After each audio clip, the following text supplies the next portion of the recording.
I'm Sally Kidd, live in Washington. The escalating feud over trade between the U.S. and China raises fears of a global trade war. And how Maryland could feel the effects of that possible trade war. I'm Lowell Melser. 11 News at 6 starts right now. Live, local, late breaking. This is WBAL TV 11 News at 6. Right now at 11 News at 6 o'clock, high winds and power outages across Maryland tonight. Oh, yeah. At last check, there were more than 4,000 customers without power. Chief Meteorologist Tom Tasselmeyer joins us in the Weather Center with more on what we can expect tonight. And Tom, it is wild out there. It is very windy, Donna. Indeed, we're still having winds gusting over 40 miles an hour across much of central and eastern Maryland. You can see much of the mid-Atlantic dealing with these winds from Cleveland into Pittsburgh and on up toward Philly, where it's gusting to 46 miles an hour right now. A 45-mile-an-hour gust down at BWI Marshall this hour, and almost a 50-mile-an-hour gust at Martin State. The wind advisories continue until 7 here in central Maryland, until 8 up in southern Pennsylvania. And the cold air is coming in on those strong winds. There's snow in western Maryland, and there's some snow in our 7-day forecast coming up for this weekend as well. More on that in just a few minutes. Well, you can read the wind advisory and track the rain, and yes, maybe snow everywhere you go in the WBAL TV app. Be sure to turn on push alerts for severe weather updates. Well, tonight, China is threatening a new round of tariffs in an escalating dispute with the United States. And that continues to raise fears of a global trade war. 11 News reporter Sally Kidd is live in Washington with the latest.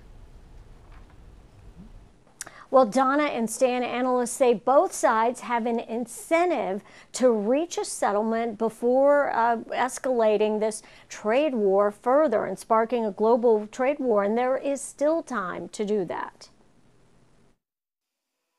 The latest threat in the trade dispute between the world's two largest economies, China announces tariffs on $50 billion worth of American goods, including aircraft, cars, and soybeans. That came just hours after the Trump administration threatened tariffs on $50 billion in Chinese imports.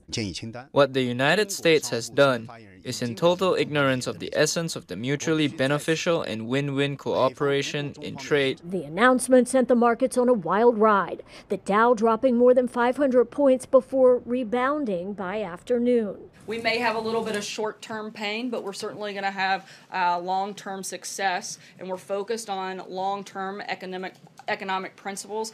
The U.S. is asking China to stop pressuring foreign companies to surrender proprietary technology to gain access to the Chinese market. The bottom line is that China, I think, is engaging in practices that need to change. I don't think imposing tariffs on products that are important to U.S. manufacturers is the way to do it. It's going to raise the cost of production in the United States for a variety of products, which in turn would raise the cost of living for Americans. This is about holding to the laws and the customs of free trade and holding violators to account. Well, right now, those new tariffs are just threats. The U.S. Trade Representative has scheduled a hearing for May 15th to get public input on this. Live in Washington, Sally Kidd, WBAL TV 11 News. Sally, thank you very much. Meanwhile, all this talk about tariffs has some businesses and industries here in Maryland very worried tonight. 11 News reporter Lowell Melser joins us in the studio to explain. Lowell?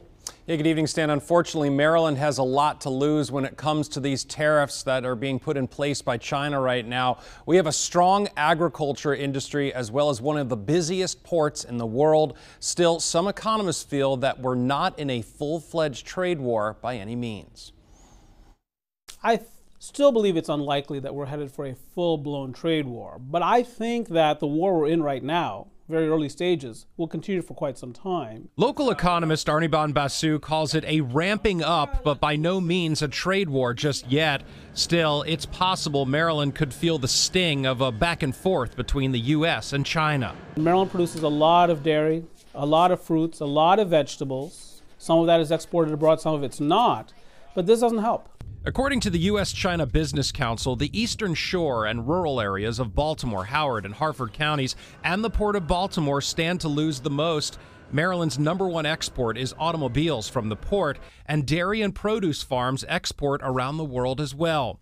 The president of the Maryland State Grange told us in part through a statement, quote, "The dairy industry is deeply concerned. The imbalance of supply and demand has already caused prices being paid to dairy farmers to be below the cost of production.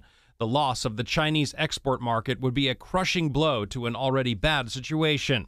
Economists also worry about a trickle-down effect to other industries. We know that there's greater uncertainty right now among economic decision makers around the world, including manufacturers, for instance. And there are large-scale trickle-down effects because anything that affects the U.S. manufacturing industry is going to have a lot of impacts on the rest of us.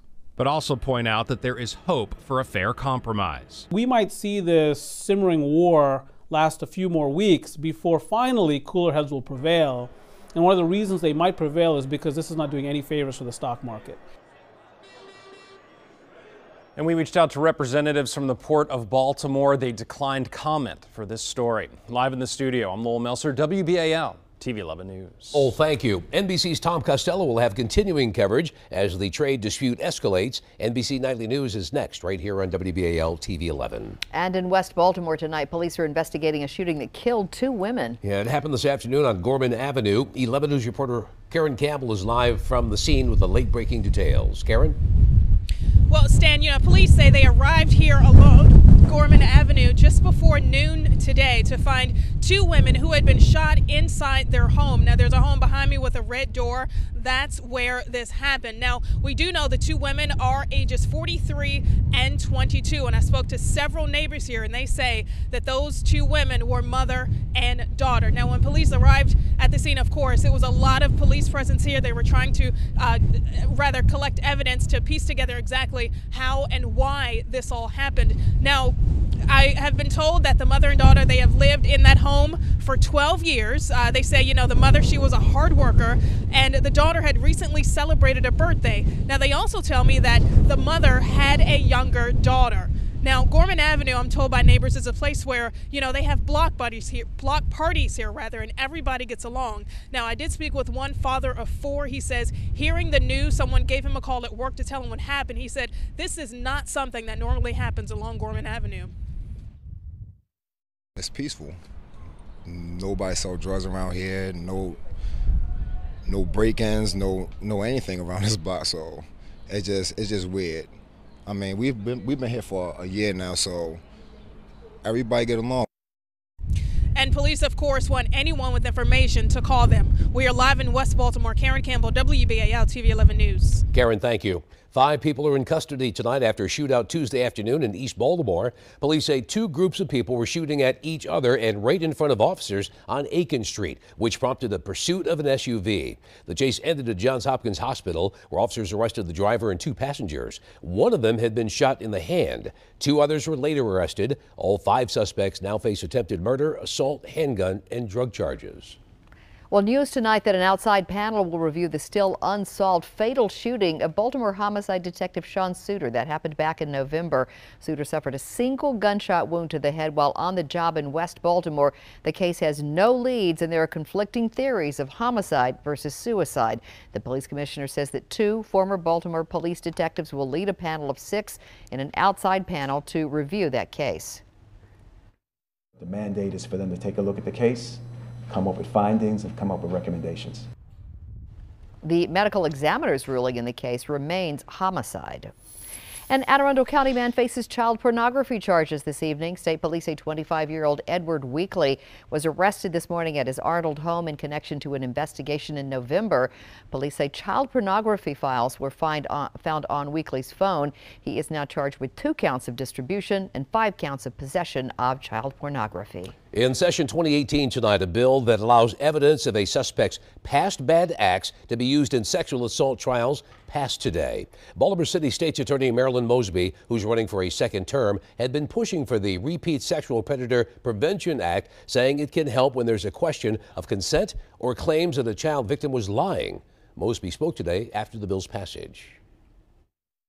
This is a victorious day for survivors of Maryland, both women, men, and children all across the state, because a loophole in the law has been fixed. I can just say that time's up on serial sexual predators. Meanwhile, tonight, Maryland lawmakers reached an agreement today on how to shield residents from a tax increase due to the federal tax overhaul. As the I-Team's David Collins reports, the General Assembly has also come up with a short-term solution to hold down the cost of individual health insurance premiums. Two words are often being used in association with these huge issues: compromise and acquiescence. Keeping more money in your pocket. Legislators reach a compromise on how to shield residents from higher taxes as a result of federal tax reform. That plan has the governor's support. I think he's satisfied with what we did. Under the tax plan, the standard deduction will be $500 for married couples, $250 for single people. It will be tied to the inflation index. They agreed to expand the earned income tax credit to those without children who are 18 or older. The deal is expected to put at least $100 million back into the pockets of Maryland taxpayers. Lawmakers decided to bank another $200 million and use the money to help pay for future increases in state aid for local school systems. Acquiescence led to a temporary deal stabilizing skyrocketing individual health insurance premiums. The governor and Democratic state leaders agree that taxing insurance companies and using the money to pay the biggest claims will help hold down costs. We could risk not only rates going up 50%, but losing our last insurers here, and then 150,000 people won't be covered. The plan is to levy a surcharge of around $380 million on insurance companies. This is the amount the firms save in federal taxes this year because of a federal tax exemption provided by the congressional overhaul. The money will be put into a reinsurance fund designed to lower premiums for everyone in the individual insurance market. If the individual market collapses, we're all, people that have insurance that's outside the same, we're all going to pay a big price. Other measures include requiring the Maryland Healthcare Exchange to apply for a federal waiver and a study to determine whether to adopt a state-based individual health insurance mandate. Although not perfect, there's nearly universal agreement that these measures are a step in the right direction. In Annapolis, David Collins, WBAL TV 11 News.